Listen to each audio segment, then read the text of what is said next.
All right, hi everybody. Welcome back to celebrating the brand ambassador. This is episode 65. I can't believe I think it's almost been 3 years. It started through a pandemic, and now we're through the other side and back to the craziness of life. And I'm really excited to be here with Aubrey Slater, who's the co-owner of St. Luna Moonshine. Hello. And she is joined by the lovely Kaitlin Wilkes, the worker bee and consultant at Avallen Spirits in the UK. So welcome. Thank you for having us. Yeah, you're very welcome. It is Tuesday afternoon after all, and late for you, a little later for you, Kaitlin, calling in from London. So I always like to start off asking people what they do, but I kind of changed it a little bit up because you guys both have very interesting jobs. So Aubrey, I'm going to start with you. Because as I said, you are the co-owner of St. Luna Moonshine, but how you got there is a very interesting story. So can you kind of share how this all came to be? How did you become the co-owner of Moonshine? I was running the beverage program for a couple cocktail bars in the East Village. One of them was the Mother of Pearl, and it's a modern rum and tiki bar. And this is February of 2020, so you can kind of see the foreshadowing there. But I was throwing an event with sponsored by the lovely Chalky Tom, and it's called Doom Tiki, and it was guest bartenders and death metal. And I also had. Nice. Yeah, it was quite the combination, and worked better than I had anticipated, really well. And upstairs, I had an American whiskey bar, and there was a swing band and dancers, and behind me was a Moria Margot, and they were typical Sunday packed. So, and I'm the only manager, and Chalky's like, "Hey, this is David. I want to introduce him. He owns this beautiful moonshine product, spirit." And he's like trying to soft sell me, but I'm just like, head on a swivel like a crazy person. And I'm just like, it's delicious. I love it. We exchanged information. I was just like, I will definitely get back to you, after today. And then, the proverbial poo hit the fan, and, everything just went south. And it was like, fast forward, a few months into quarantine, I believe it was like June. And I get this random text message like, "Hey, this is David, the moonshine guy." And I was like, "Oh, hey, Yeah, I didn't get back to you. There was a pandemic in the middle. Yeah, I was just like, "Hi, I'm so friendly." I'm just like, "Sure, what's going on?" And he's like, "Listen," he's like, I have an apartment close to Central Park. I have 2 dogs. I'm bored to tears. I got cabin fever, all this stuff." And he was just like, "You want to come and hang out with me and the dogs in Central Park?" And I'm just like, yeah, my life basically consisted of wandering through the woods of the Bronx and playing Frisbee, and catching the park. Like, I was just like, yeah, okay, this is pretty much par for the course right now. So went down there. We had fun, had pizza at his place, like became friends. And then I started like styling cocktails for him and for photo shoots, to help beef up the Instagram profile and website, stuff like that. And fast forward a few months more, it's now the beginning of 2021. And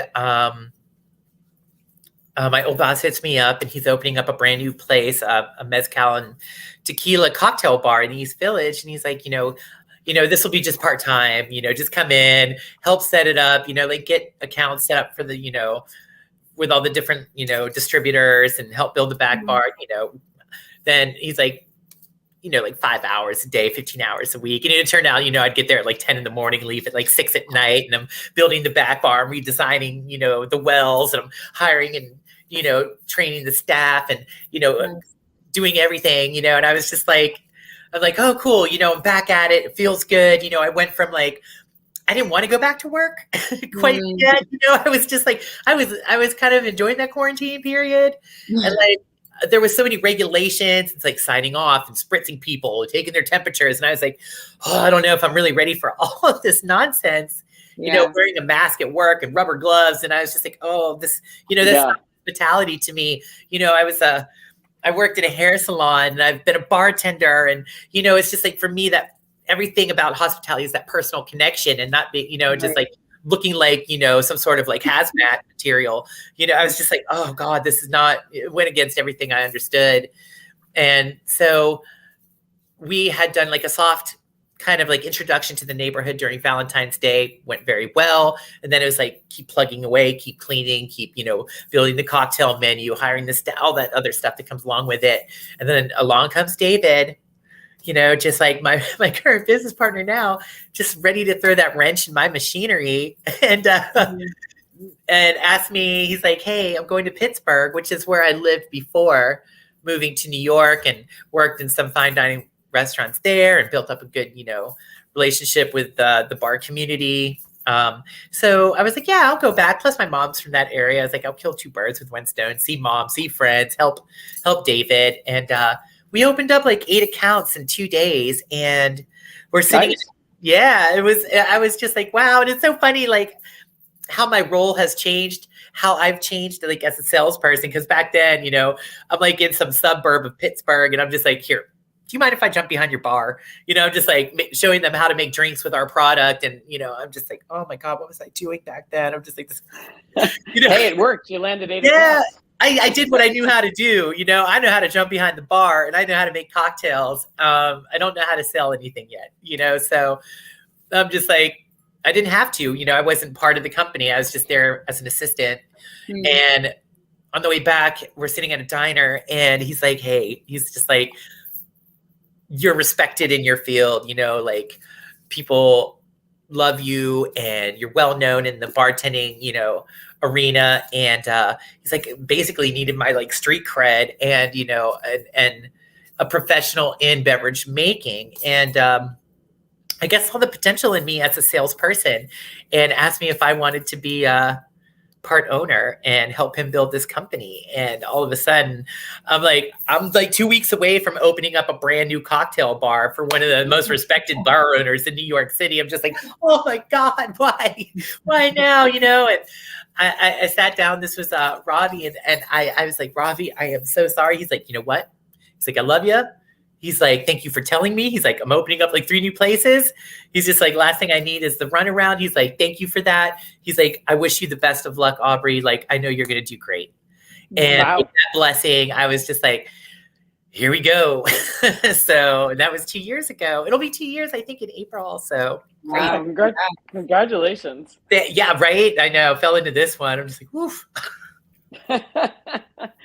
Well, yeah, I mean, not many people have, I know a lot of bartenders have been asked about being part of a brand, but I know for you, it's actually working. And I know he's a pretty good business partner. He knows all the behind the scenes stuff, right? Oh yeah. He's an entrepreneur. He is sales. He is a businessman, and he knows his stuff, and built another previous company from the ground up. Mm-hmm. And this is, my partner is a fabulous gay man, and, proud, and he built a baby product company, and of all things. Yeah.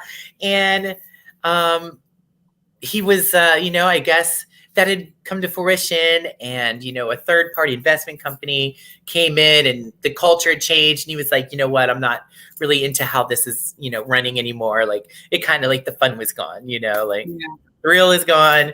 So he was, he sold his shares, and then he was having like, big family Thanksgiving dinner, and he's sitting there and he's like talking to his family, like, yeah, I want to start a new business, and, I'm not quite sure what I want to do yet. And, like a snarky aunt was like, well, why don't you do what you're good at? And while he's like drinking his wine, he's like, oh, okay, I see. He's like, you know what, maybe I will.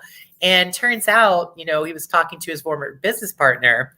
He said, I want to get in the alcohol business. And she was like, that the gentleman who created our organic baby soap is also a master moonshiner. And it was just this, connection in the which is the most random connection in the world. Yeah, baby I know, right? Moonshiner. Baby soap, moonshine, gay man. I'm just like, wow, okay. This is this circle is complete. And so sight unseen, you've never met this guy. He flies down to Georgia to taste this moonshine off a still, on a farm. And just how all moonshine's made illegally in the woods, and tasted it at like 190 proof. It was absolutely, delicious. And he was like, yes, that's it. And the rest is history. I love that story. And we're definitely going to talk more about the category and selling moonshine, because it's definitely very, yeah, exactly. Such a challenging thing. And then I also want to go back to you jumping behind the bar, because there's something to that about being a bartender and using your skills when working as a brand ambassador. So it wasn't a wrong instinct. It felt good. It felt like the right thing. No, I think it is part of the right thing. But first, I'm going to talk to you. I want Kaitlin to tell you, because your story is also a bit unusual. You're a Canadian living in the UK, which is a whole thing in itself. But you work now, and you've worked in the bar business. You can feel free to talk a little bit about that. But you now work as a consultant. You call yourself a worker bee, which I think is very funny, for Avallen Calvados. So how did you begin working for them, and what exactly does worker bee entail? So I've been in the drinks industry now for 10 years. I started my career as a cocktail waitress in the American bar at the Savoy, sort of unknowingly really realizing the sort of stature of the American bar. Eric Lawrence was the head bartender, asked me what my favorite drink was, told him it was a vodka soda. I didn't get fired. So fast forward 2 years, moving from London to Stockholm, spent some time there, established my career more as a bartender, became a bar manager, then moved back to the UK, brand world. But in that time in Stockholm is actually where the story of Avallen begins.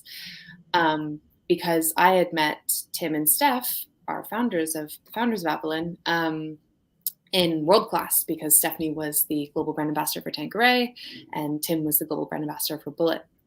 So I had sort of known them through that circle. And when I moved back to the UK and started working a little bit in other brands and things like that, and then came back after visas. I mean, we don't have time to really go through the visa and no talk about visa. But the short version of the long story is actually visas and immigration are my Achilles heel. But hey ho. So when I was at the Barclay in Knightsbridge, working as the Blue Bar assistant manager there and working in the other bar as well, doing the drinks program, working with Rafa and Andrea and an amazing team and loving it. It was I always felt what's going to go from here? What are we going to do from here? You know what I mean? The pandemic hit, the Barclay really stood out, doing a lot of stuff for the community, which is really embedded in the person that I am.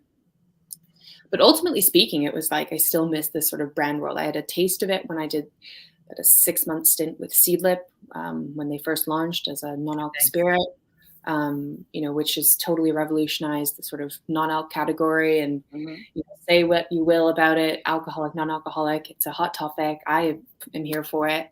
And I just really wanted to get back there. So I was there on launch day in May 2019. If I get that wrong, I'm going to probably no longer be a worker bee. So hey, no. But I'm pretty sure it was May 2019, stuffing apples into goodie bags for Tim and Steph. And I had seen the logo before the product was launched and just there for them, they had always kind of been there for me.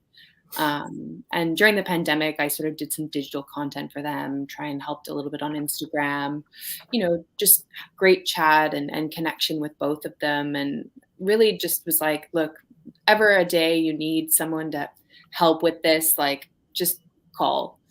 And then at the beginning of last year, I actually moved up to Edinburgh, which is where I am based, but today I'm in London. It's complicated.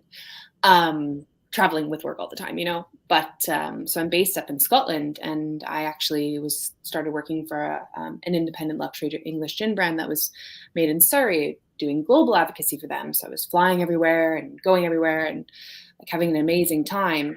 But it was a new role to their business. And, so unfortunately, in October of last year, I was made redundant. A commercial decision, new roles, you're not really sure how they're going to pan out. Which was fine, because in the end, I think, nothing that's meant for you will ever pass you by. And that's something that I think really sticks with me. And I, Aubrey, when you were telling your story, you're opening a bar, there's craziness is happening, and then boom, hey, you want to be a partner in my Moonshine brand? You're yeah, I do. It's I know. nothing that's meant for you will ever pass you by. So you know, I'm made redundant on a Tuesday. Steph calls me on a Thursday, like, hey, we're finally like ready to have you in the business. And I was like, that's really funny, Steph, because like I was 48 hours ago. And she was like, are you okay? I'm like, yeah, it's fine. Like, you know, nothing that's meant for you will ever pass you by. And so like, you know, settling in and finding our ways of working. Avallen is a Dutch-based business. So that's why I set up the consultancy, allowing myself to sort of work a bit more freely with them. And as they sort of are still very young, like they're, you know, a couple years old, like the predominant market for them is the UK. Like it's a huge focus, 80% sales within the on-trade. You know, my connections are here, my friends are here. London is like, you know, that second home for me. Like they needed someone to sort of help be those boots on the ground to help build the brand and build the category. So worker bee is a super loose term, you know.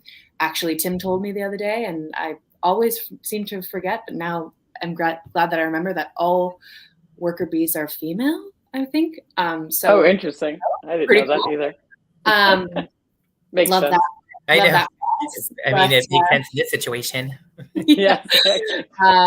And so like my role covers from, you know, sales to a little bit of marketing to trade advocacy to today I was sampling. Like it's the co-founders and me, and then we have another consultant who sort of worked more in brand building and sales in a English wine. We have someone who does our social media from Colombia. Like it is a small team, but like it's, you know, like those other two people work a couple days a month. Like I'm with Avallen 4 days a week. So they take up a lot of my time, which is great as a consultant, but obviously like you're a consultant now. So there's many hats going on my head, and I love Avallen, and I'm so grateful to work with them. And I think in terms of like the brand, and it's a gold standard really, in my opinion, in terms of transparency and authenticity and how we should create spirits brands. Like, you know, we put like a lab analysis of the liquid on a QR code that lives on the blockchain. It's this whole thing. Basically says like, we can't lie about what's in our spirit. It's just apples and water, and like hangs out in barrels for 2 to 3 years, and that's it, right? No, that's great. We can't lie about it. And I think there's a lot of that going around in the industry right now, and like hot topic, hot button. You know, as a spirits owner, you must also find those challenges to really tell people like what's in your liquid. And Moonshine's this like unicorn category, and I'm like hoping I'm going to learn a crash course over the next. we're definitely gonna dive into that in a bit. I do want to go back to we're going to talk about the challenges of the category and what your categories are all about. I think we'll keep on the topic of transparency, because that is very, I know it is a hot button. I know my husband definitely stirred a lot of controversy, as he tends to a few years back, when he called out quite a few brands for not being so transparent. Oh no! Put it out there in the world. Oh yeah. Oh. He has no qualms. Thank you. That was the word I was looking for. When it comes to stirring the bucket. Stirring up a little bit of trouble. I do want to actually talk about, while we're just sitting in this couch, because you guys both have bartender backgrounds, and I'm bringing this up because Aubrey, you talked about this. You know, your first instinct was to jump behind the bar and start making cocktails, and I don't think that's a bad instinct. It's actually one that I find myself encouraging brand ambassadors who still stare at me blankly sometimes when I say to them, "Your biggest asset is what you used to do." Like you came from the behind the bar. Yes, you can speak the language. That's great. You know how to make that connection. Don't forget that you were a bartender, because sometimes you do. You get really nervous. You kind of in the moment, you're trying to get your product placed, and you become like a salesperson, brand ambassador. I'm like, connect with them. You know this. You used to be a buyer. Talk to them like a buyer. I talked to them like a bartender. I said, but two, and this is just but I think as talking to a lot of bar owners, that this is something that they appreciate. But the second part, but I would also love to hear your opinions. And the second part is, you are more than just your brand. So your brand, there's lots of great liquid out there in the world, right? So there's a lot of, pretty good Calvados. I love Calvados. There's some great brands, might not have the same different story. There's different stories. There's some great moonshine out there, but another thing that you bring to the table is the fact that you also speak bar and can bring bar knowledge to them? Like, say they don't know how to cost their cocktails or to make drinks or know how to shake up moonshine, Aubrey. So Right. I would love to hear your Exactly. thoughts about that. Like, how, Aubrey, you say you stopped doing that, but I don't know. Okay, I guess the question is this. Do you find it valuable, like, and also to use your bartender skills? Is that what makes you different than, say, just a brand owner who came out of Campbell's Soup or a commercial, like as a bartender? And has it been very valuable to you and you think you make a bigger impact on an account because of that? Absolutely. And then how do you utilize that? Like, how do you find yourself utilizing in the day-to-day when you're engaging with accounts? I know that was a very long-winded question. I finally got there. I think I finally narrowed it down. All right. Let me see. Well, I mean, I think compared to John, your business, John, right? Is the business partner? David. So compared to David, like David's coming in not from this world, and you're coming in. So what advantage do you think that gives you? I think it gives me, I don't know, maybe more authenticity, you know, like, and more relatability as, you know, as somebody. It's like, you know, it's like I can talk about, like, yeah, I've been in the trenches. I know what it's like back there. You know, I get it. You know, that I know what it's like when you're like, you know, not only, you know, you're having to, you know, tend the bar, you have to deal with, you know, guests, and you have to, you know, if now that you're a bartender, you're put into positions of responsibility, and you're now dealing with money, and you have to you know, report to the powers that be. And if you you're the bartender that comes up with the cocktail, you know, menu, like it's your job to be that creative. Then you also have to explain why you want this new unique product, you know, for this specific cocktail, and not just using, like, you know, some, you know, whatever, you know, generic spirit that may be, you know, slightly cheaper, or, you know, is you're getting bigger case breaks on it, and, you know, trying to justify, like, yeah, but I think spending that $1.50 an ounce for getting this premium craft spirit when we're building a premium craft cocktail menu is more important. You know, Absolutely. like, you know, if you are a bar and you are, you know, putting out to the world that you are giving them a craft cocktail menu, and you're using the same ingredients that an Applebee's and Boise is using, you know, maybe it's not that crafty, but, you know, if you are able to figure out as a bartender, you know, how to make, you know, a cocktail with the craft spirits and still make it viable financially for the bar, you know, I think that shows through. Because, like, say, you know, we're in New York City, people who come here have high expectations of what they're going to receive as products and service, you know, when in New York City, you know. And if I'm giving, you know, a regular old, you know, rum, you know, mojito, and, you know, and they're just like, oh, well, you know, I just flew from, you know, from Boise, Nebraska, you know, or wherever, you know, to New York City. And it's just like, oh, wow, okay, so another regular rum mojito. It's like, you know, what we lose credibility as an industry, and we lose credibility as a place of, you know, higher expectations being met. So you're using your language so you can talk to them and kind of relate to them, and then say, I get it, and I'm going to help you to be better at your job, because I understand where you're at, but here's where I think you might be able to enhance even what you're doing, because I understand your business. Exactly. Yeah. It's like, you know, I think it'll translate more as, like, you know, when I was bartending, it's like, you know, I was always so happy when I had reps come in and bring all these interesting new flavors. And, you know, it's just like when you're a chef, you know, someone brings you a new ingredient from a far off land, and you're just like, oh my God, you know, like how exciting it is to work with this new ingredient, you know, and I'm going to build a whole, you know, meal just around this one ingredient. It's the same with the cocktail, you know, so you need that inspiration, that new ingredient, maybe that new and exciting new product that you haven't really had a chance to work with before.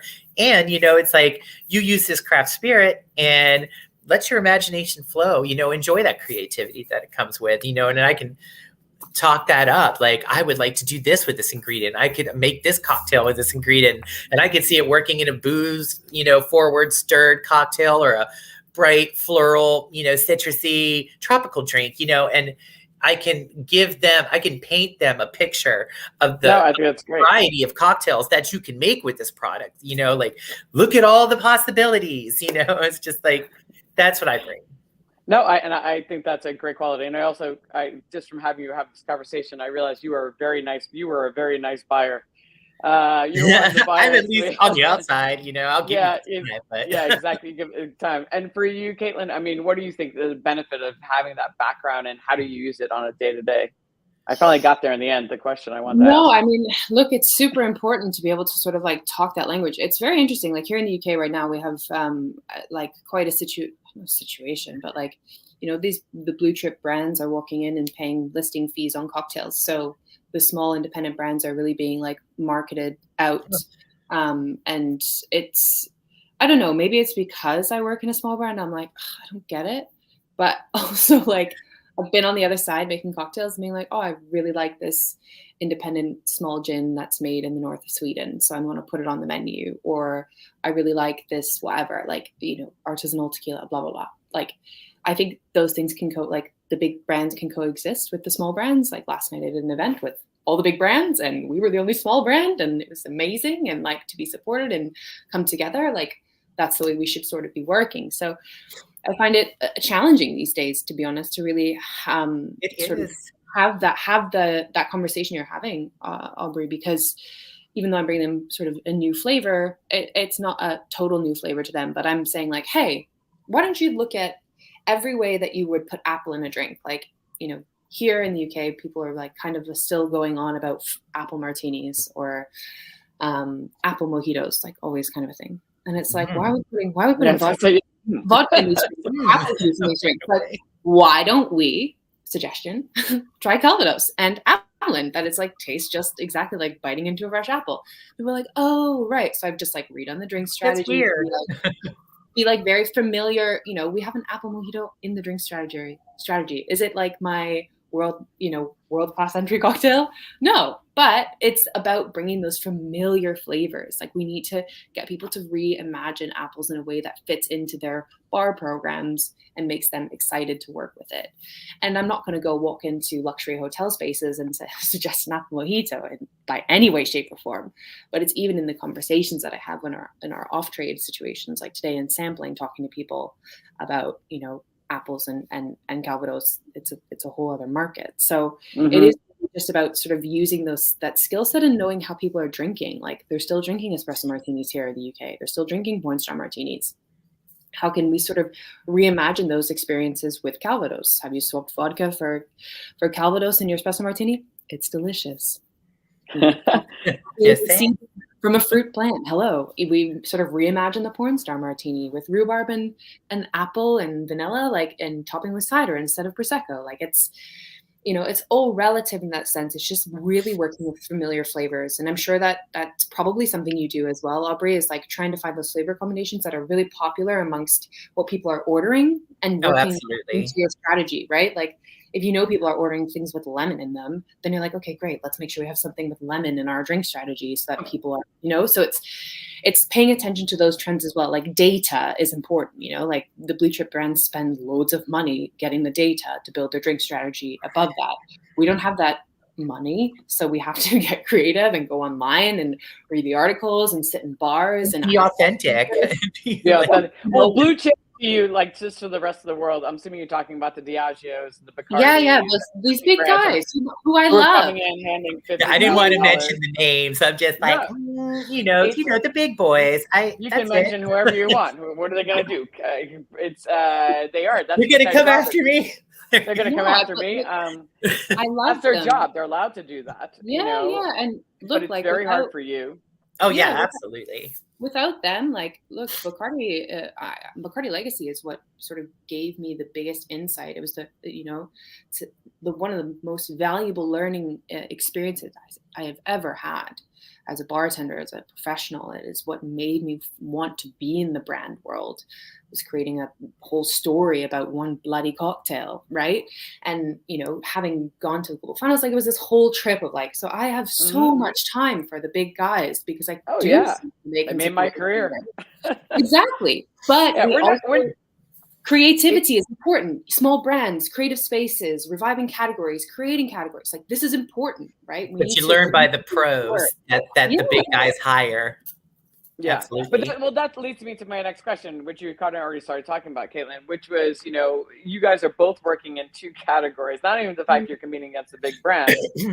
You're also working in two very challenging categories. You are working in Moonshine and Calvados, right? So, you don't see a lot of Calvados out there in the world, and you don't see a lot of Moonshine out there in the world, but they're both very legit, very great categories. So kind of tell me, like, what is the biggest challenge? You kind of already talked about like competing against the big brands, which obviously true, but they don't have a Calvados. So so we're lucky. Or a Moonshine. I have very few competitors. Right. You have no competitors. So, so that's, it's more about, so is the biggest challenge for you guys just getting them to carry it all? Like, here's a category that you should have. Yes. Like, exactly. It's so in the UK, it's like, here's a category you forgot about. Here's classic cocktails that have been like entrenched in, the Savoy cocktail book, of course, I remember number one and the delicious sour, to like, it's these like long-standing historical drinks that we've riffed a billion bloody times to create something else. So it's like, no, it's a category that exists. It doesn't just like sit in your cupboard for your nan to drink after, and like it doesn't need to just go in your tarte tatin. Like it's a whole thing. Like, and we're really focused more on like apples being the forward flavor and just like really championing that. And it's like, hey, if you just want to put something with apples on your menu, like this is a great place to start. And I just really lean into that flavor space because that's where you kind of get the bartenders excited, at least here in my cities. No, that makes sense. And Aubrey, have a review. I mean, Moonshine is definitely, the first thing I think when the first time I tasted Moonshine was, okay, you just haven't had time to age your whiskey, so you're just selling what's in your warehouse. Because that's how it kind of started. The category kind of got off because a lot of new distillers were out there, and they're like, I just need to make some money. They were selling White Dog, and they were selling vodka and things of that nature. But also as a consumer, it's like, oh, that's going to get me fucked up. Like, it's not, when consumers, if you say Moonshine, but that's my opinion. Like, I think that's a consumer might think. How about for you? Like, what is the biggest challenge of being so many preconceived notions? So many. I think that's my biggest hurdle is all the preconceived notions of Moonshine. Like I had a friend just recently, I ran into him on the streets. I'm sitting in a dumpling place in the Upper East Side. And he pops in and he's just like, Aubrey, nobody wants Moonshine. I'm just like, that's mean. Like, you know what? But they do. They just don't know it. And poo on you. I was like, come on, man.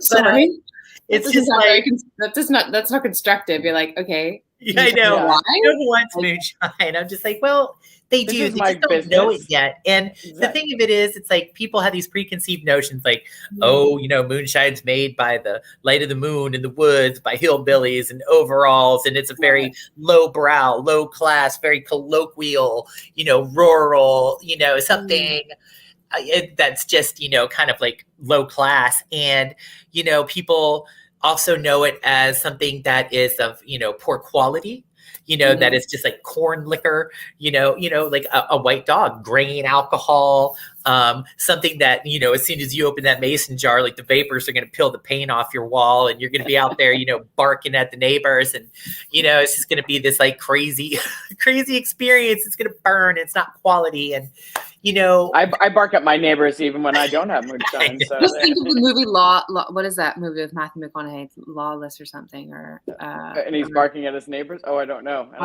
Anyways, Tom Hardy. Doesn't matter. Ignore me. That's okay, but it's it's interesting because when I think the first thing I need to explain is what Moonshine really is, and first off. Funny enough, other than like say Calvados, which over here, started as Applejack. Yep. And that's like between Moonshine and Applejack, those are really the only two like American heritage spirits.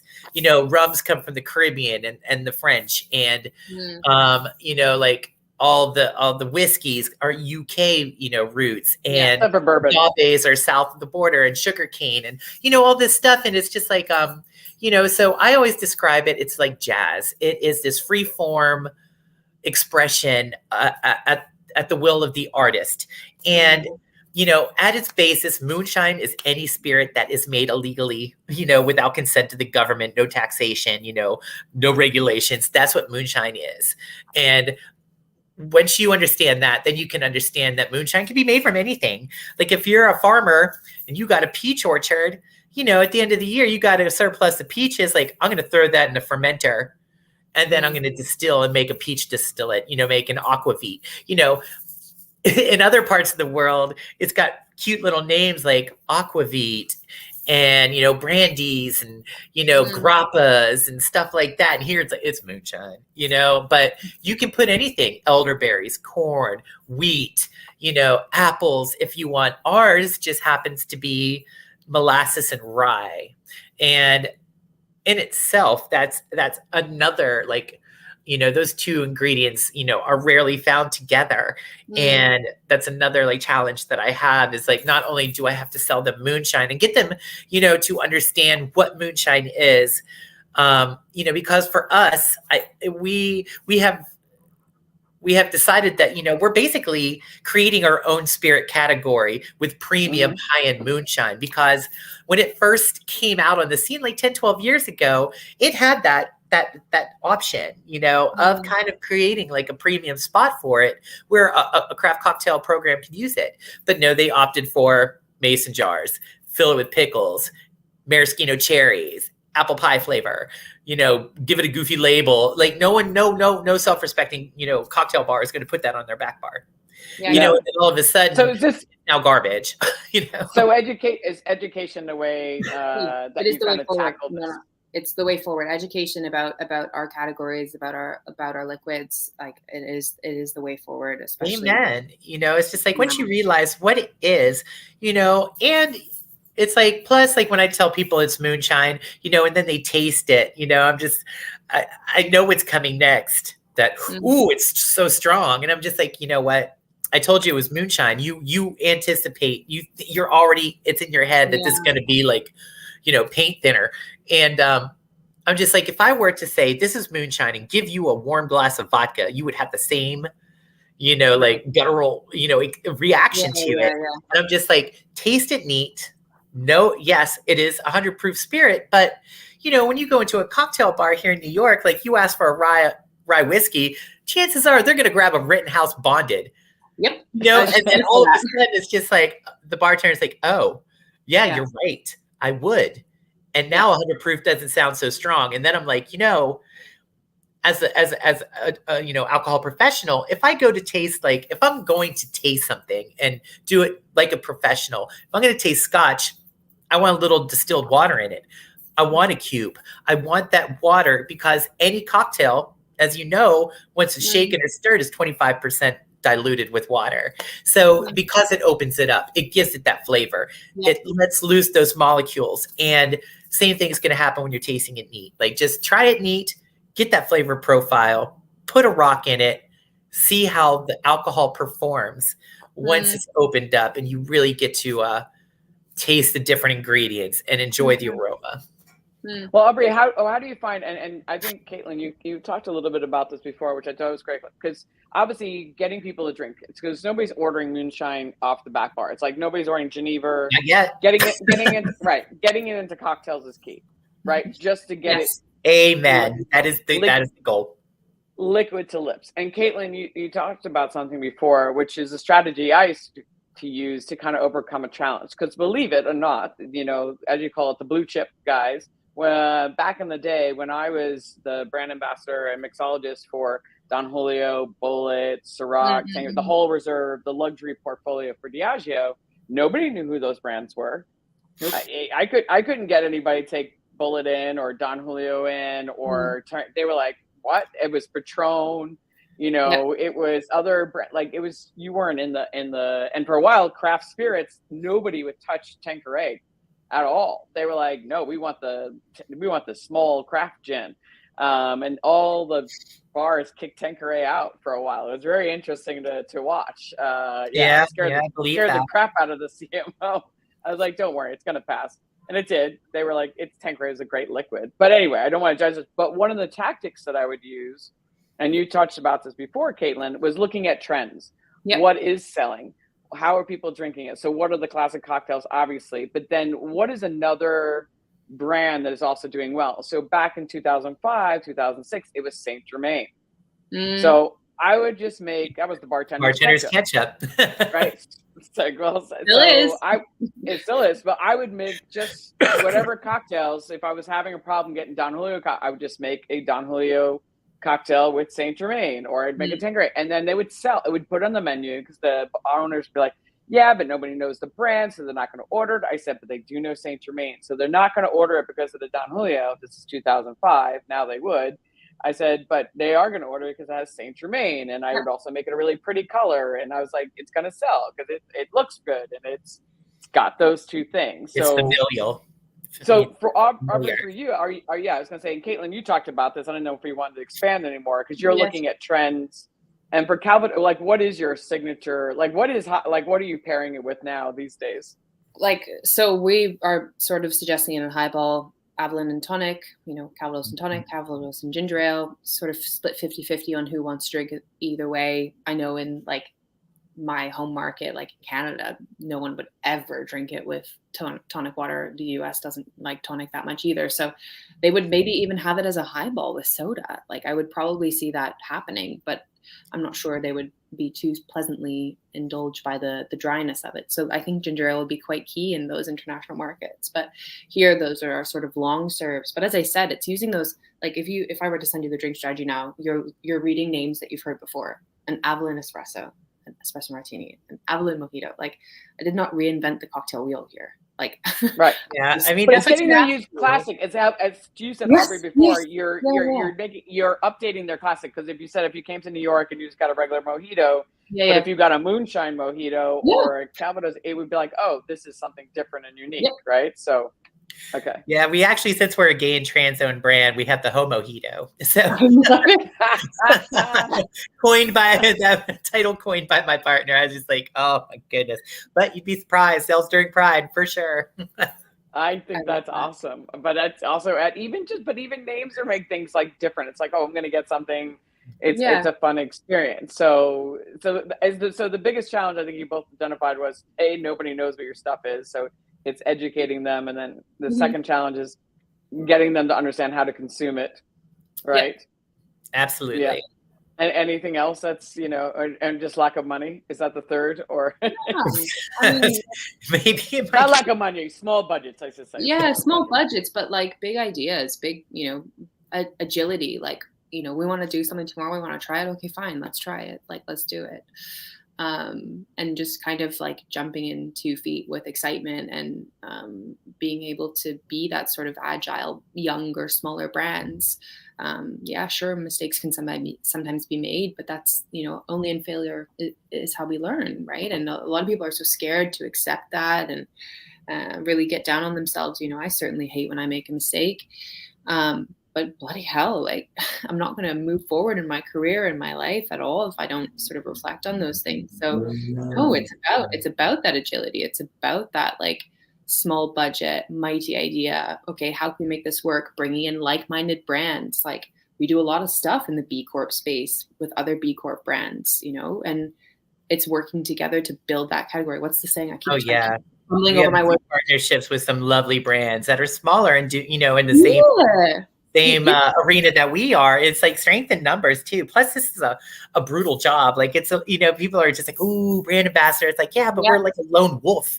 It's like we're constantly out there. We're constantly around people. We're constantly talking to people, but you're constantly, going to the bar by yourself, and it's just without, when you can be with a brand, you can start creating cocktails together, and then you can go out to hit accounts together. It's not so lonely. And, then other people who may be like that other person's brand will now be introduced to your brand. And so, that definitely helps a lot. That makes a lot of sense. I've heard a lot of brand ambassadors talk about that, like partnering up together. You have to. I think just for the sanity of it all, you need somebody to be like, oh my God, what am I doing? It's one of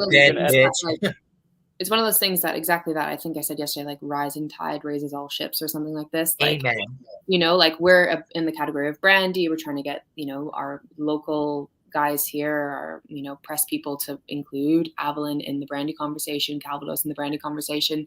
Yesterday we had a drink on the menu with cognac and a discarded, which is vermouth, and Avallen, and you're like, we called it the fruit one, and then like trying to get people to talk about fruit-based spirits. And I said to the Courvoisier cognac ambassador, I was like, we are sisters in fruit, my girl. Like, here we are. Here it is. Let's do it. Let's keep doing it, right? And it's so important to, we are doing it alone. We're doing it a little crazy like that, but it's, that's all we can try is working together. Yeah, I think that's great. It definitely helps. Yeah, and I understand, like, you're doing a fruit-based spirit. Mine, even though we call it moonshine, it is 95% sugarcane. And when I encounter people who are just like, well, I just don't know what to do with it. I don't know how to treat it. I'm so sorry. I dropped out. That's all right. Welcome back. Wait, you're on there twice. I'm like trying to get, there you are. Okay. There we go. But, when people are just like, I just don't know what to do with your spirit. I'm just like, it's 95% sugarcane. Yeah. Treat it like rum, if at the very basis, like treat it like a rum, and you have to give people suggestions like how to use this, give them instructions on how to drive this vehicle. No, exactly. Absolutely. I love that, banding with other people, I think is really important for smaller brands to do. A, for the loneliness factor, but B, there's more power in numbers, right? And the fact that you guys are coordinating stuff, it kind of gives, each person has their own impact, meaning like each brand has their own followers, and then you kind of bring them all together. And it's like, no, we're almost endorsing each other because we're working together. Oh, yeah. Go Ume Plum. I love you. Yeah, exactly. I do actually. I love you guys so much. What we're talking about here is community, right? Like we're talking about building community. And this is something that I'm super passionate about.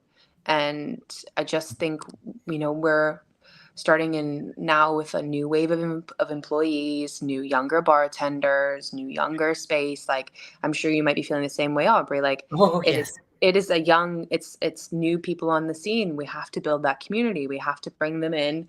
Come here, sit down, let's talk. Like, what do you want to learn? How can we be helpful? One of the biggest barriers to entry, and it's in some of the research I've been doing about why we don't see women in sort of more senior positions and management or ownership or anything like that. The barriers to entry we face are mentorship and networking. Okay. These are the two biggest barriers to entry we see in terms of being able to have more women in senior roles. And so we have a responsibility to make sure that we are creating these opportunities no matter the size of the brand that we are.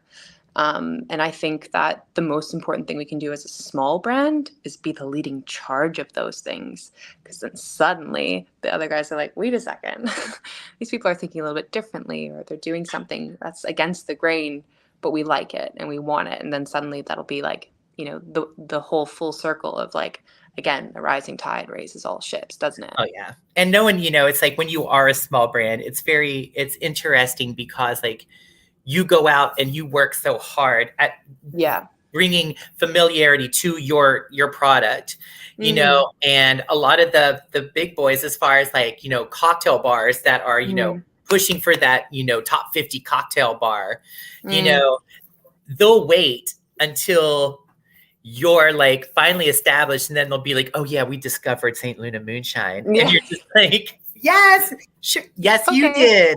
Run with it. Yep, you're the one. So please, no problem. Discover us.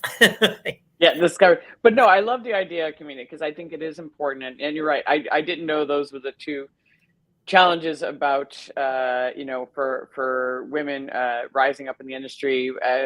That's the networking, but you're right, because you need people to follow, you need people to talk to, and mentorship. You talked about that before, Aubrey. And it is really important for you to find your own, and also to provide mentorship for other people. And something somebody brought this to my attention. I was talking to Nathan Raffel. He's a brand ambassador. He's the cultural brand ambassador for Bacardi out in Atlanta, and he said a lot of my job is going out into the more the other markets that nobody goes to, the Black and brown community that nobody talks to. He said, and letting them know that this world exists, because this world that we live in is a Silo. bubble, right? It's a silo. There's what, 10,000 of us and maybe 15 now, but the world, Yeah. the COVID came and knocked 5,000 of them out. Not that they passed away, they just left, right? So we're back in our bubble. But there are hundreds of thousands of people who have no idea that this bubble exists. They don't know what the top 50 best bars are. They don't know that there's a Tails. They don't know there's the United Bartenders Guild. And he brought this to mind. He's like, Elaine, his whole job is to literally expose our world to them. Like, hey, did you know that there's a job beyond bartending, or that you could, while bartending, start working for brands and make more money so that you can make a better life for yourself? Like, so he's exposing them because he's showing them, hey, did you know that Tails exists? So he kind of inspired me. And now I feel like every time I sit down at a bar, if I'm at, I'm talking to the bartender and I'm like, I know you're not in our bubble because I'm in New York. I know everybody in the bubble pretty much. And I'm like, do you know anything about the United Bartender? I'm like, is this something you like? I tried to ask them questions about their career, and they're like, babe, there's what? I'm like, oh yeah, there's an entire world. I'm like, here's some information. So that's how I'm trying to expand. I'm doing that's my small contribution of trying to bring more people in. I'm with you on that. It's peer-to-peer mentorship is the most important thing, right? Like, I'm sitting here talking to two amazing people in the drink space. Like, I have to go away and reflect on this and take my learnings and then take that wisdom and distill it down to someone else, pun intended. Like, it's so important. And like Lauren Moat has been one of those people for me, Stephanie Jordan, our co-founder, Tim Judge, like, these are giants in the industry that I'm quite close to and can text, like, and other baby bartenders be like, really? Like, in some situations, yes, and other baby bartenders like, I don't know who those people are. It doesn't matter to me. Right? So it's like 50-50. But not in my wheelhouse. You learn so much from that conversation, that, my 3 C's: cocktails, conversation, connection. I say it all the time. It's how I operate. It's what's important in my little bubble, in my little silo. But it's the conversation that we can pull wisdom from each other and learn and storytell and share our stories, share our difficulties, and find out how someone else might have solved that problem. It's not going to apply to you because that never does, right? Like, my situation is never your situation, right? But maybe that understanding the difficulty, I might be able to sort of begin to challenge myself to problem solve that situation too. Yeah, no, absolutely. I mean, Aubrey, for you, I mean, you're out there, you work, I know, in New Jersey and New York are your primary market. And I have a feeling when you're in New Jersey, nobody has any clue I never meet bartenders in the bubble from New Jersey. I mean, very rarely, except for Hoboken. They're there. Sometimes. Hoboken, Jersey City are probably the two. And, they are fighting for recognition and acceptance too. They want to be in the bubble. And that they're definitely making moves to try, that the cool thing that I've noticed, this whole, with the pandemic, is kind of like the lack of mentorship, because like you said, a lot of us, like, we had to shift, this word just keeps coming up in my life, like pivot. You had to pivot, like, and not allowed to pivot anymore. I know, right? I'm just like, I'm pivoting so much. I don't even know which way is forward, but, they don't have, the Elaine Duffs and the Aubrey Slaters and the Kaitlin Wilkes to like physically on premise be like, this is how you do it. This is our standard operating procedures. This is how you build this drink correctly. This is the pantheon of cocktails you need to learn, And then these people who don't have these mentorships, are now running beverage programs, and they're hiring people who have zero experience and teaching them. And you're just like, that's, I find that challenging, and this is kind of happening, but a lot of people are getting, at least some sort of idea, through the internet, through online classes, through, Tales of the Cocktail and Bar Convent and Portland Cocktail Week and all these people that do symposiums, at least, we might not be there in person to help Right. guide them and teach them proper techniques. Like, make sure you crack that first cube when you're stirring a cocktail to get that proper dilation going quick. It's just like, they don't have someone being like, here, let me show you this. Like, let me show you the proper way how to stir 2 cocktails with one hand, Like I still can't do that. So if you could teach me that, I'd be I'm terrible. My left hand is so Oh bad. yeah, no, I've never. I look like the left hand looks like it's doing something it's not supposed to. It's just like, no, it doesn't have. I've tried many. I can cocktail shake. class with Aubrey when I come to New York. Yeah, please. I'm here for it. I got it. But the information's out there. The people think that they're in the bubble. They just need the exposure in person. Yeah. But Aubrey, that's my point before. We're talking about as a bartender in a background. Couldn't that be? And as small brands, and Kaitlin, you talked about before about expanding the community.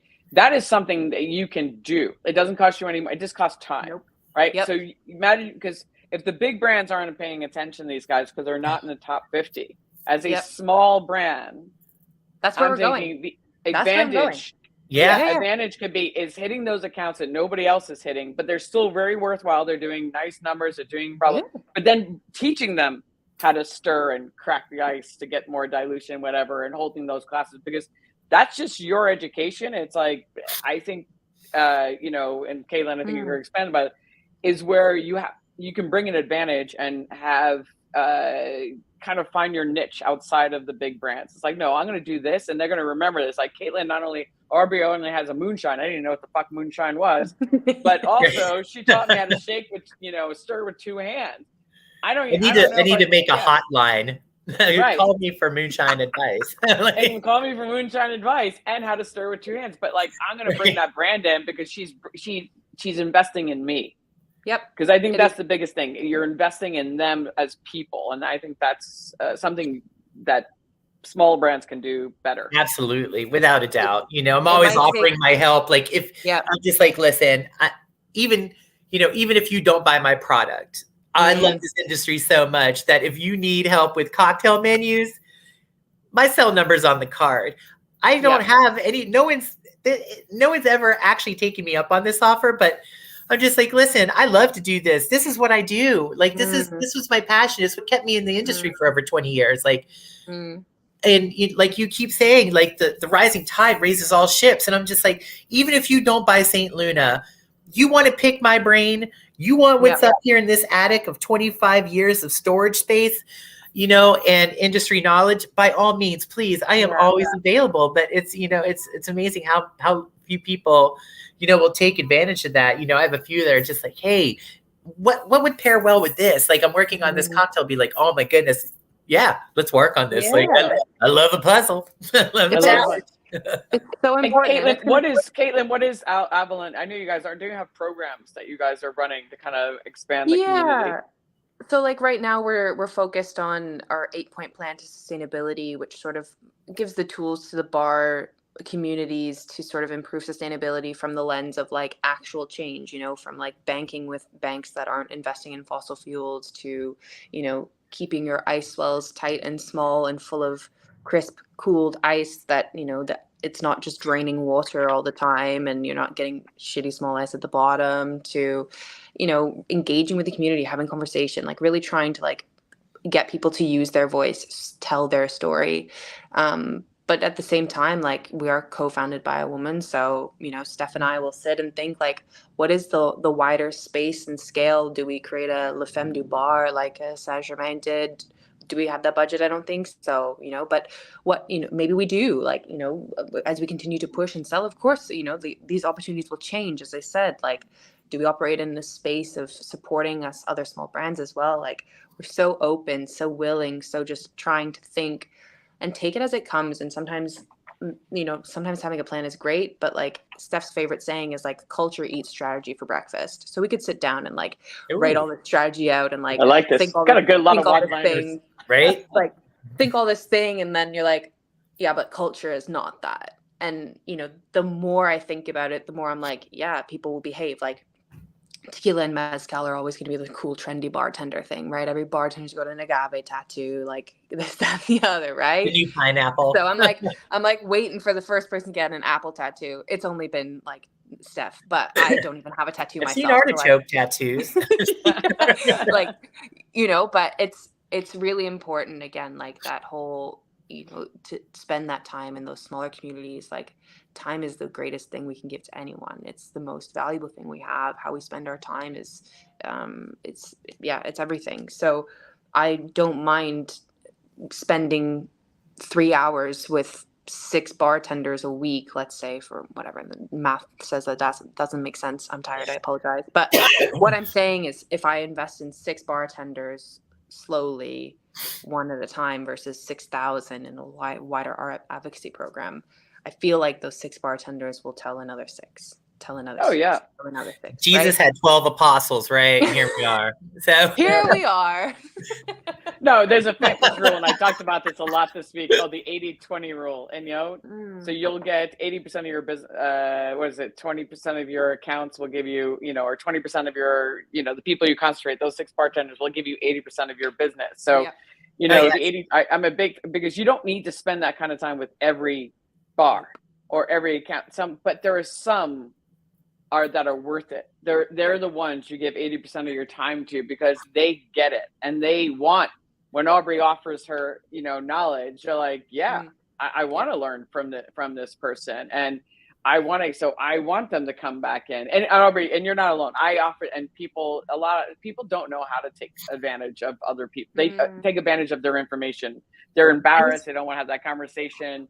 God, I ask questions constantly to whoever I think I can get knowledge from. That's what separates, like, I think, a true professional from someone who's not. Like, it's not about your ego, never. You got to be a humble person at whatever level. Like, once you start thinking that you're the expert, that's when you're starting to fail. Like, I'm just like, there's a world out there, when I was getting my sommelier certifications, it's just like, you have to ask the people, like, what you're doing, Elaine, like, what's the trajectory, and, what is this path? What does come next?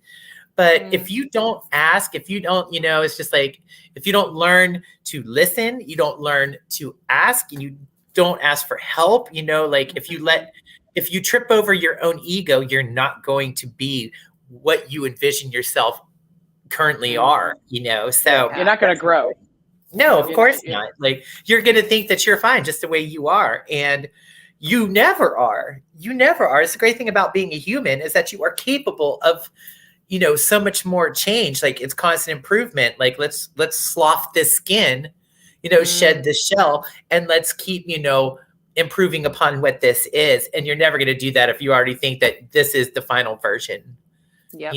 This is it. Aubrey, I feel like you just set me up for the next question to you, which is definitely a very personal question, but I think it's a really important one for our industry and for society in general, because you, in our interview before this, had told me that you transitioned. You were transitioned into a female. I don't know the exact year, but it was something that saved your life. And I was really honored that you would share that story. I was like, do you want to share? So you're like, yeah, I would love to share that story, because I think it's an important one, especially within our industry, because everybody, we're trying to be more inclusive and to understand it. So you can tell us a little bit of your path to there.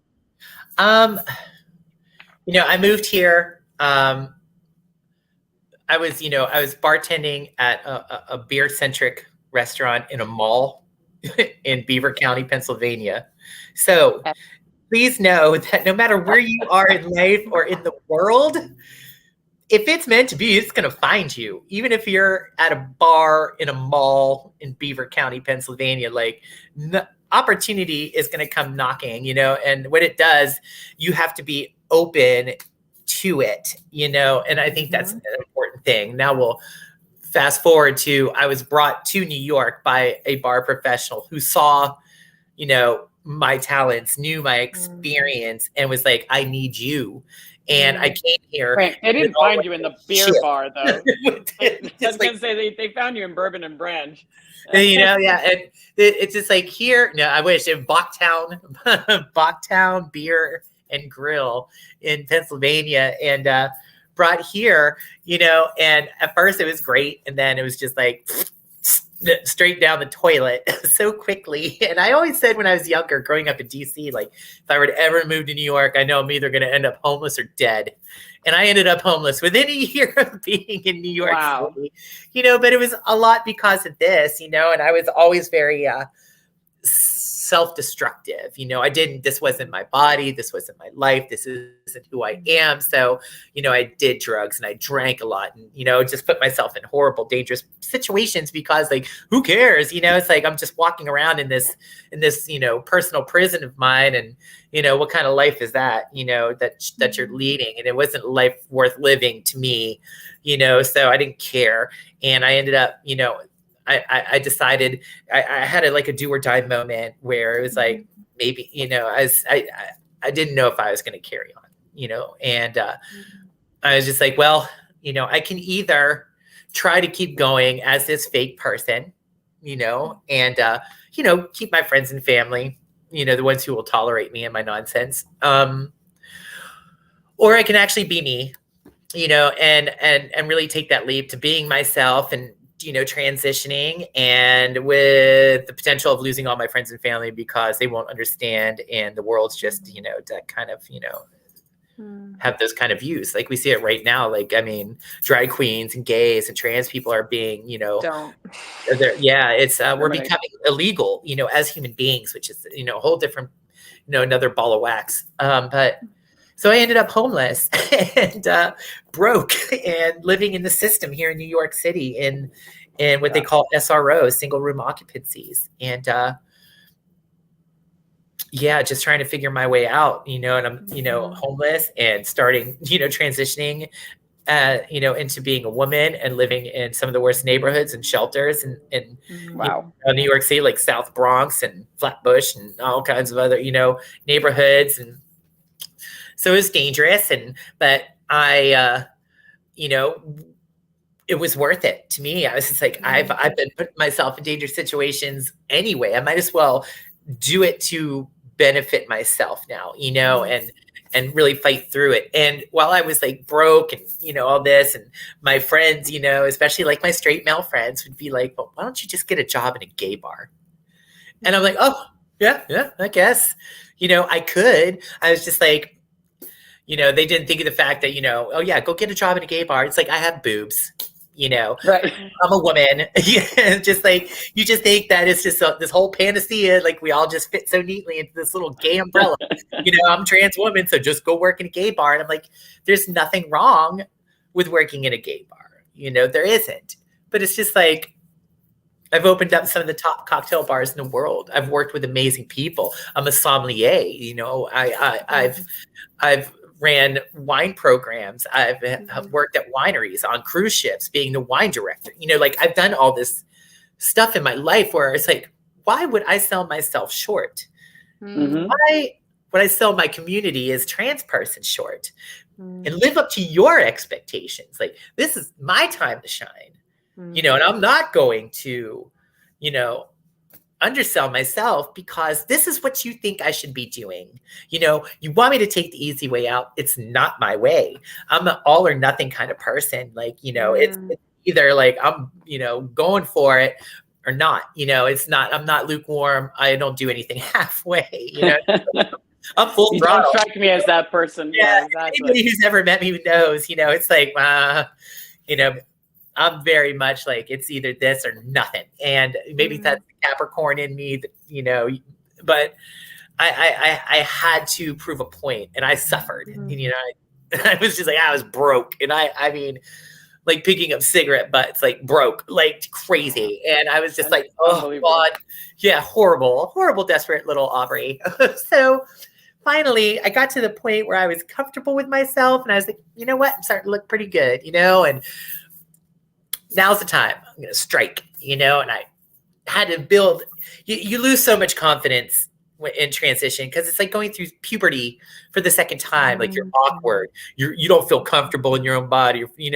Things are changing, oh, look, there's changes happening to your body. It's very, it's like, why would you put yourself through this twice? So my confidence, going from like, I didn't know what, like white male privilege was until I put on a dress, and within, bam, gone. Like, it was just like, wow, okay, that's that, and so I have to really like build myself up, like true, like Phoenix. Like, I had to burn myself down to ashes. I had to rise back up from it. I had to build that confidence back up and get back out there and ready to face like rejection. And there was, it was like, people looked at me like I had a horn growing out of my head when I'm going to like, fine dining restaurants here in New York City. But I got a job as like, one of the head bartenders at a reputable place with a James Beard Award winning chef, with a great program built around the African diaspora in Harlem, like just this amazing spot. And I'm just like, well, there it is. Ha, take that. I'm back. Just like, I did it, and from there, just slowly, built my way up. And it's like, I had other trans friends who I'd be like, yeah, I'm going out to this bar. And they're like, is it trans friendly? I'm like, it will be once I get there. Like, I don't think they're going to have a choice, to be quite honest. I'm like, I don't know what that means. It's like, I'm not going to just go to gay bars all the time and just like live at drag shows. And it's like, no, I'm a bartender, I'm a gritty girl. I want to go out and like drink Pabst Blue Ribbon and a Jim Beam with my fellow craft cocktail bartenders after work, at some dive bar and bitch about it. Like that's, I know that. That's me. Right. And that's what that's what I want to do. And, and from this one bartending job, I just kept, moving up and building my social circle and networking. And next thing you know, I'm the beverage director and general manager at 6&A, and I'm now I'm now running the program, and I'm teaching other bartenders, and I'm the buyer. And it's just like, and I just look back on all those people who were just like, you should just get a job in a gay bar. And I'm just like, yeah, well now, you know what? I'm not homeless. I got my own apartment and I own a liquor company. So, what my whole message is like, do you, be you, don't live by other people's expectations, because that's the worst crime you can do to yourself. I remember when I was first out in public, dressed as a girl, and someone came up bold face in my face just to tell me, I'm a freak, or, like, what are you doing? And I started crying, and my friend stopped me and he was just like, are you doing this transition for yourself, or are you doing it for him? That was it. Great message. So, and I was just like, shit, live your life, live your life, and, no matter who you are, what you do, there's going to be people who aren't not going to approve, agree, be able to get on board. But at the end of the day, I got to be myself, and that shines through, and when people meet me, like, one of the things that they always take away is like, wow, you are a genuine person. You don't get any other representation. I don't have to come, I don't have to pretend to be anybody anymore. This is me. This is what you get. And people are just like, wow, nice. Look at you. Good job. Now, Aubrey, it's truly inspirational. It really is. Not many people can say they brought themselves up, A, to go through that experience, B, to be homeless as well, to then ending up working at a bar. Ridiculous. I don't recommend it. No, I definitely wouldn't recommend it. And to also have your autonomy, being your own person, and and I'm sure we all worry about what other people think, but I think it's a great lesson to be like, you just have to move forward. I'm not Superwoman. I still worry about what other people think, but I still worry about what other people think. I can't let them see me sweat. You know what I mean? You got to keep that image. Tough. And I think that's something as women, as reminding ourselves, and it's something I have to remind myself. Not everybody's going to like you. Not everybody. There's a lot of people I know don't like me, and there's nothing I can do about it. I can't change their mind, and you don't have time to keep apologizing to everybody for being yourself. Like, oh well, you know what, kick rocks. I'm moving on. But it's so important, and like, I'm in awe of you, Aubrey. Thank you for sharing that. Oh my God. That is so incredibly moving and inspiring. And thank you for being so vulnerable to share such a story. It's I can't do, people are just like, are you an activist for like trans? No, I'm not. Like, I wish I had more time to do like volunteer work for my community and all this other stuff. But I realized, like, just being myself, putting myself out there, not, lowering my standards for other people's expectations. I am being an activist. I was just going to say that you are, based on I am exactly being how you're being. recognized, and it's interesting, like being made one of Wine Enthusiasts Future 40 last year. It's like, who's watching me? Like, I'm out there, like, by myself, slinging the, moonshine. Next thing you know, I get an email saying, "Hey, you've been chosen." I'm just like, what?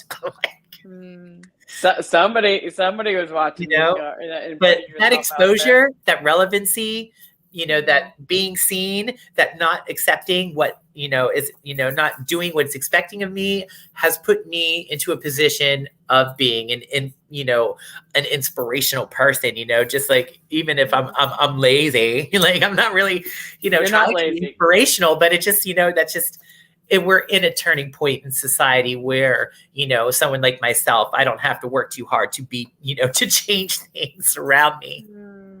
No, which is incredible. And you're not being lazy. It's like, life, when you have, I can always work harder. It's like, but you're running a business as a small owner, and you have to look at it. And then I discovered myself, I know I'm able to give back when everything in my life is, feels secure and good. And I'm an independent person. So a lot of times I'm just hustling. Every day. Keep going.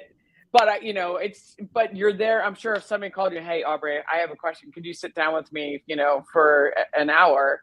And that's what I'd try to, I'm sure you'd be like, "Sure, let's sit down and, have this conversation." I mean, I'm just projecting on you, but I can see that about you. Well, you asked me, here I am. Exactly. Exactly. And I think that for all of us now, we're talking about mentorship and being inspirational. It's like, just making yourself available, like making sure so people can contact you. Like, I always have people reach out to me. I'm like, here's my calendar link. Find some time on it. Sure, I can do that. I have time. I don't have money, but I have some time. Right.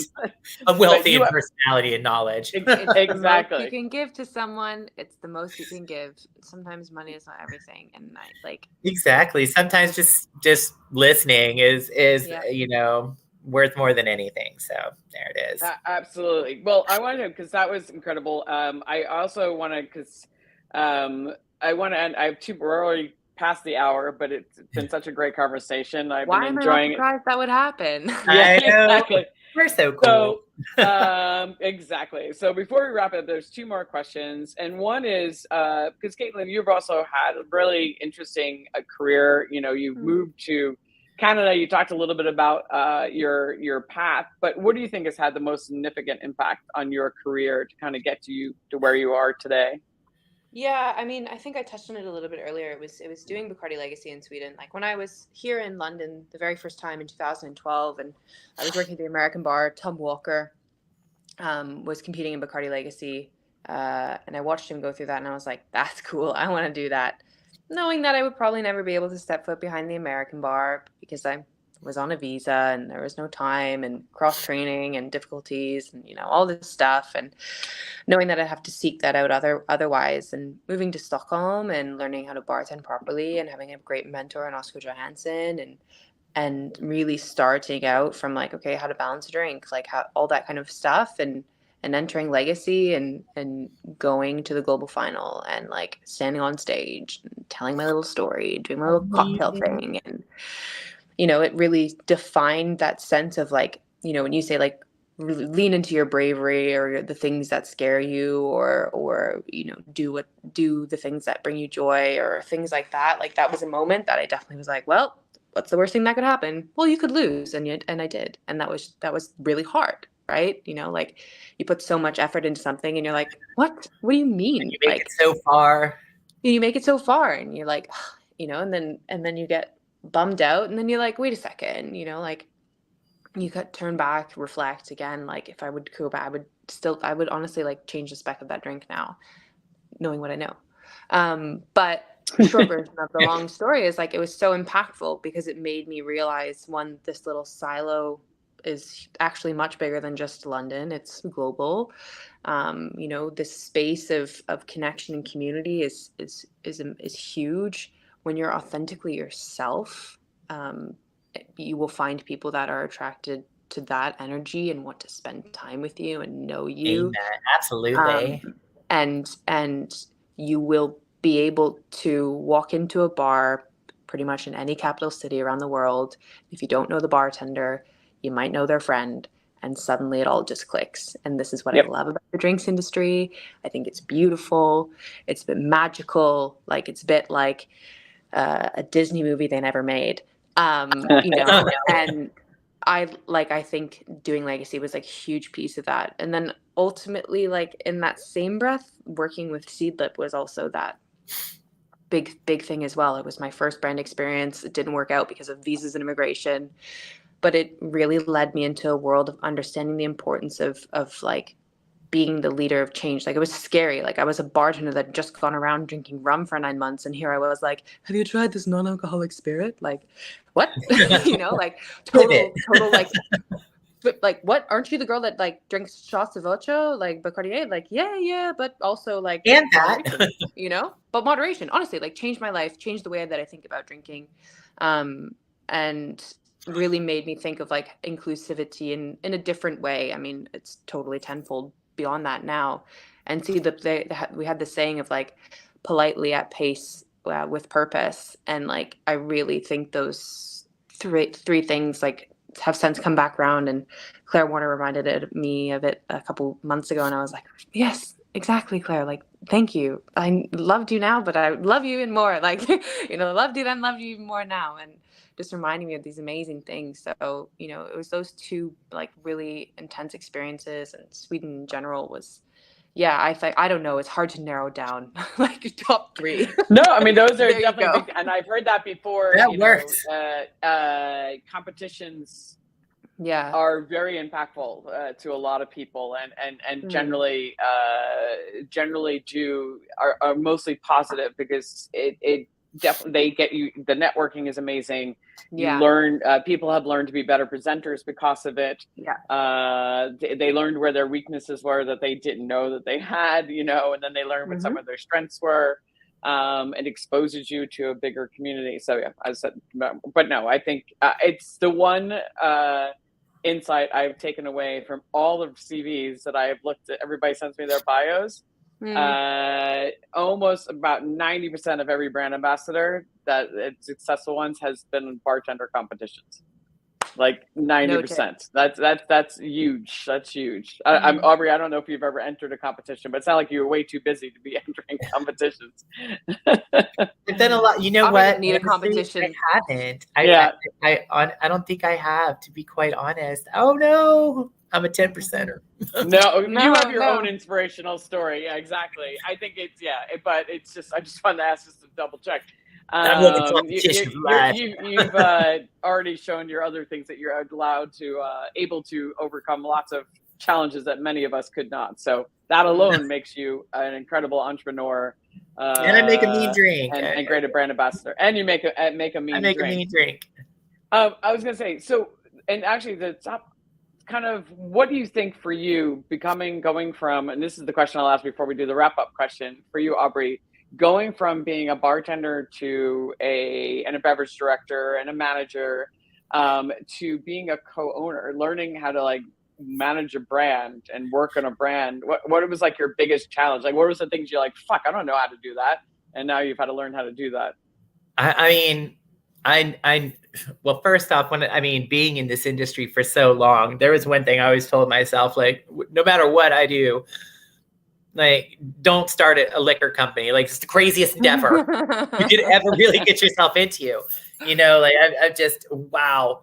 Like, why would you want to set yourself up for that kind of nonsense? Like, it's a crazy, crazy competitive industry. I mean, just, you know, when you're going up against the Bryan Cranstons and the Ryan Reynolds and, you know, every single other celebrity that's coming out of the woodwork, you know, with their own liquor company now. And it's just like, you know, here I am, this former bartender, you know, trying to make waves in this like ocean, you know, and I'm a guppy, you know, and it's like, it's, you know, that trying to, you know, wrap your mind around that it's ridiculous. And so, and I've never taken myself seriously as like to be a salesperson, but the one thing I've come to learn is like, it's like I need to start giving myself credit for the hard work that I have put into, myself and my career. Like, yeah, I did work in amazing places.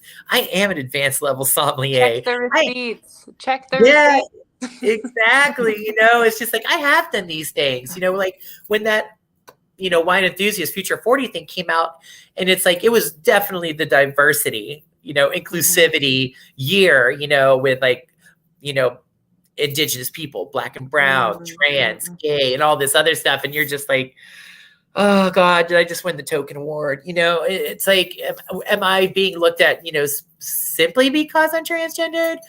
But no, it's like, I have done this, and if this is my way to get my foot in the door, then so be it. I need to take advantage of it. And Yes. I think, that I am blessed with a brilliant, amazing, kind, generous, partner in crime with David. Like, he's just such a brilliant individual with such a big heart and the patience of a saint, and he had the insight to see in me what I didn't, and to have the patience to work with me, and knew that I'm the type of person that will shut up and listen and ask questions and not, be like, oh no, I'm a salesperson. I can do this. Anybody can do this. No, I didn't think I could do this shit at all. Like, I was just like, I can't do this. I can't take myself seriously like this. But then it's just like, I'm a bartender, man. I can talk to anybody. And that's my job. Like, I don't care who you are, where you're from, if you're a billionaire, if you're just off the street and you just, you've lost your car, your home, your job, like you're a country western album. Like, I will sit there and I will shoot the shit with you. Yep. And we will have a great conversation. And hopefully by the time you leave me, you're going to feel better about yourself and your outlook. And I've done my job, and if I can bring that kind of honesty, that authenticity, that me to this situation, then you know what? I have a chance of succeeding at being a salesperson. Like, shit, absolutely. Why not? Why can't I do that? I've done enough other things. Like, it's just have that self-belief, and just, people, right? Yeah, we're people. We're keeples. Wait, Kaitlin, what did you ask? I missed that. I said people by people. That's it. Like it's people that's definitely by people. I love it. I love credibility. People.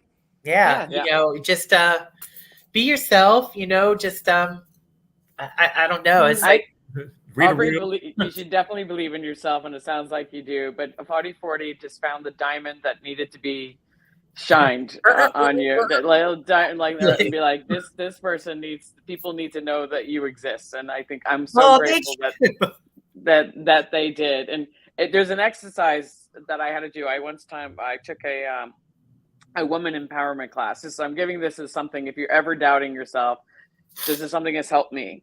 Okay. I had to write down all my accomplishments I've ever done in my entire life, from the time I was like, able to remember, from the time I was 4, and just write it. And it took out, like, you start to really sit back and you think, and you go like, holy shit.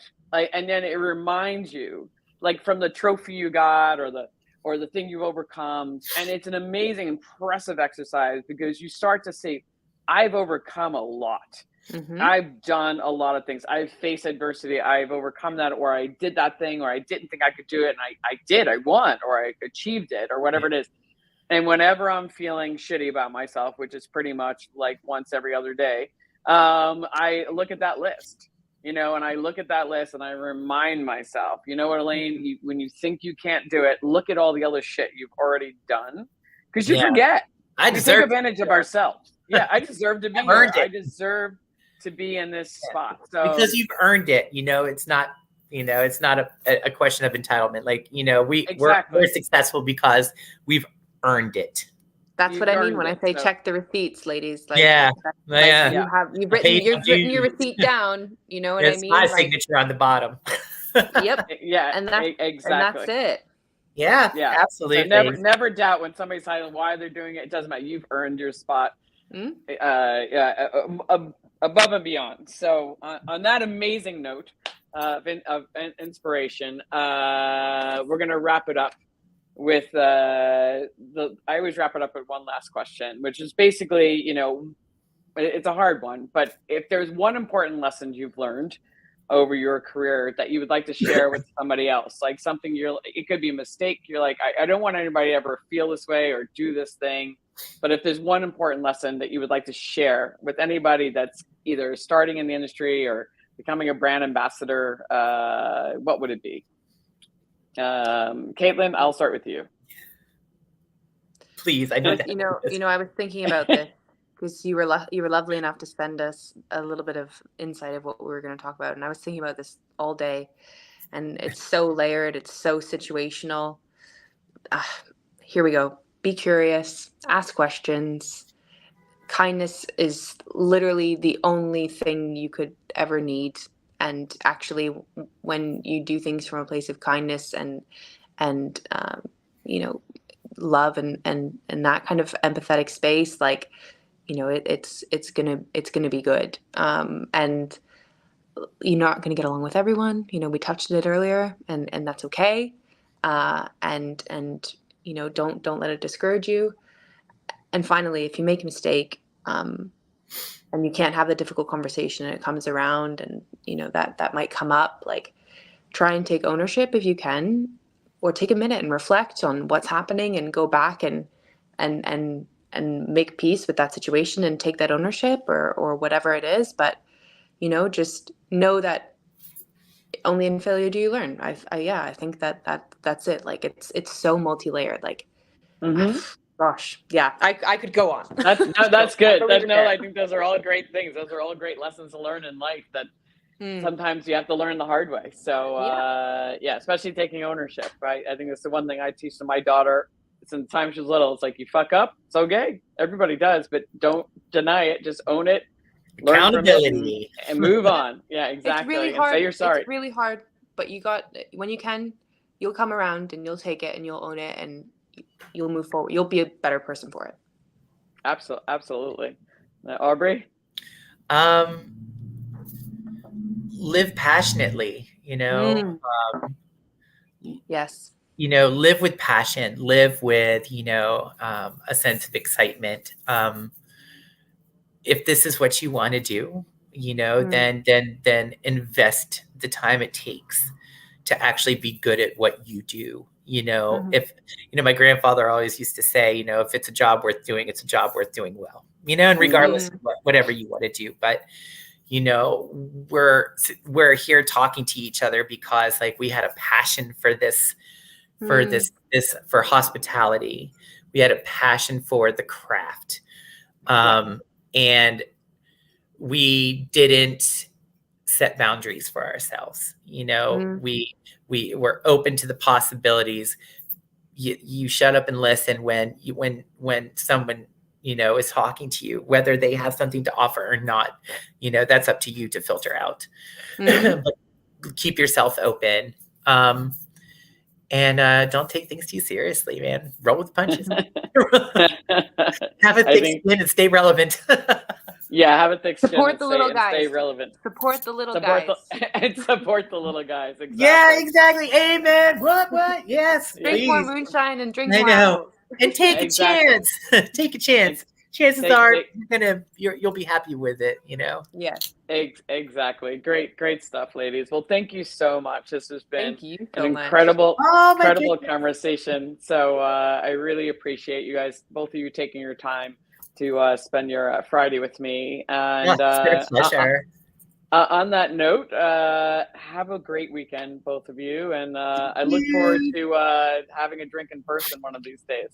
Yes. I know, right? I will be coming to Stockholm or Scotland. My God, like, you get to travel so many amazing places. I'm like, I'm going to Pittsburgh.